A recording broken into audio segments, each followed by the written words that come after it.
How to carve a pumpkin. What would Halloween be without a carved pumpkin sitting on your porch or at the window looking out at all the trick-or-treaters? Make this Halloween special by carving your own pumpkin. Here's how. Choosing a pumpkin. Visit an area to search for a pumpkin. Visit your local supermarket, farmer's market, or pumpkin patch. Find a location with a healthy selection of pumpkins and that have a range of sizes. Select a healthy pumpkin. When you're choosing a pumpkin, try to pick one that's free of nicks, bruises, and cuts.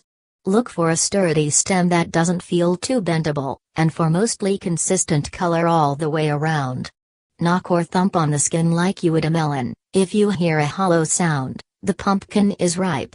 Remember, you can always wash the pumpkin with an old cloth when you get home.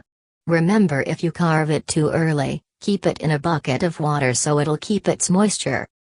Pick the size you need. If you're planning on an elaborate pumpkin carving, note that a larger gourd means more work. If you have kids and simply plan on drawing faces on your pumpkins with a permanent marker, try picking up several small to medium samples for them to put different designs on. Time it right. Most pumpkins will be rotten beyond recovery after a week and a half to 2 weeks. With this in mind, buy your pumpkin about a week or less before Halloween. Developing a design. Choose a method for carving your pumpkin. The method will determine which materials you'll need. Here are a few popular carving options. Carve a traditional jack-o'-lantern. Plan to cut out eyes, a mouth, and perhaps a nose. This design is easiest for beginners. Carve a silhouette. Pick a shape, for instance, a ghost, and carve out the negative space around the ghost's shape, then carve out features like eyes or a mouth. You'll end up with a circle of light around the dark shape, with lighted details. Carve down to the pulp. For the daytime jack-o'-lantern that you don't intend to light, use an X-Acto knife to scratch away the pumpkin skin and reveal the pulp. Don't carve all the way into the gourd. Carve in bas-relief. Carving a complicated image in bas-relief combines all three methods above. You carve through to the gourd in some areas, only down to the pulp in others, and leave certain sections entirely intact. It's a difficult method to learn, but rewarding to master. For bas-relief carving, you might need photo software to posterize your image for easier carving. Draft your design on the pumpkin.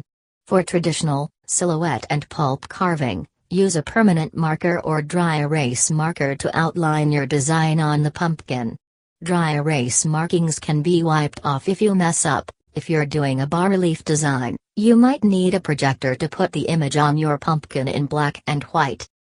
If you're decorating pumpkins with children, letting them draw the designs can be a fun way to include them, yet avoid having them handle sharp carving tools. Carving the pumpkin. Find an appropriate knife. For pumpkin carving, use a serrated bread knife, a jab saw, used to cut drywall, or a purpose-made serrated knife taken from a pumpkin carving set. When carving, draw the knife back and forth as if you're sawing through a tree trunk. Avoid using a straight-edge knife if possible. You'll have to use more force to cut through the pumpkin in addition to having less control over the blade. Set up a spacious work area. Lay down some newspaper or a brown sack from your grocery store on a flat surface.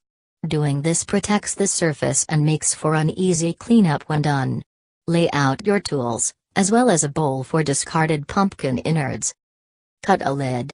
Measure a circle with about a 2-inch, 5 centimeters, radius from the stem. You'll cut around this circle to make the lid. Do not make the cut completely vertical, instead, angle the point of the knife in towards the center of the circle. The lid will then sit in a bowl-shaped indentation that prevents it from falling into the center of the pumpkin. Additionally, carve a small protruding notch somewhere in the circle. This will tell you exactly where the lid fits back in. After you've removed the lid from the pumpkin, cut a slice off the underside to remove excess filling and flatten the bottom.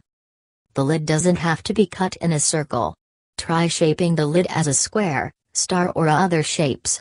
Just make sure you keep the knife angled toward the center of the pumpkin as you carve the lid and opening. Remove the filling from the pumpkin. Use a large spoon or your hands to pull all of the strands and seeds from the inside of your pumpkin. Scrape it as clean as you can, so that more light shines through your jack-o'-lantern. This step can be skipped if you're simply carving down to the pulp of the pumpkin, with no intention of hollowing it out. You can save and toast the pumpkin seeds for a treat. Disentangle them from the stringy filling and rinse them off, then toss them with olive oil and salt and scatter on a cookie sheet. Toast for about 25 minutes at 400 degrees Fahrenheit, 200 degrees Celsius. You can also plant the seeds next spring to grow your own pumpkins. Keep in mind that your pumpkin is probably a cross between several types, and the pumpkins you get from the seeds might look entirely different. Decide if you need to level the bottom. If your pumpkin already has a relatively flat bottom and rests stably, you can skip this step. If not, flip the pumpkin upside down and carve a flat slice off the bottom. If your pumpkin can sit without wobbling, your slice was level enough. If not, try again. Start carving your design. Use a gentle back and forth motion to cut into the pumpkin, and take your time. Discard cut out pieces as you remove them. Keep following your pattern until you've carved out the entire design. Choose a light source if you've carved an open pumpkin. Traditionally, jack-o'-lanterns were lit with candlesticks or tea lights, but flashlights and flickering LEDs are popular modern options. Make your decision based on potential safety concerns and what sort of base your pumpkin has. If you didn't carve a slice off the bottom, you might have a hard time balancing a candle inside the pumpkin. Ventilate as needed. If you do choose to use a real candle, make sure your carving will provide the flame with enough oxygen to keep burning. If you've cut several large holes in your pumpkin, you should be fine. If not, consider cutting a small vent in the lid or remove the lid entirely. Choose a safe display area. If you're using a candle in your pumpkin, place it in an area away from flammable items. For instance, don't place it near a hay bale or a scarecrow. Those items could light on fire if your pumpkin gets jostled or knocked over. Additionally, take care that a trick-or-treater's dangling costume won't get caught by the candle's flame. If you're using a candle to light your pumpkin and placing it on anything wooden, place a 8-10, 20 cm by 25 cm, dinner plate down first, to catch wax and avoid setting wooden porches, tables, or stairs on fire.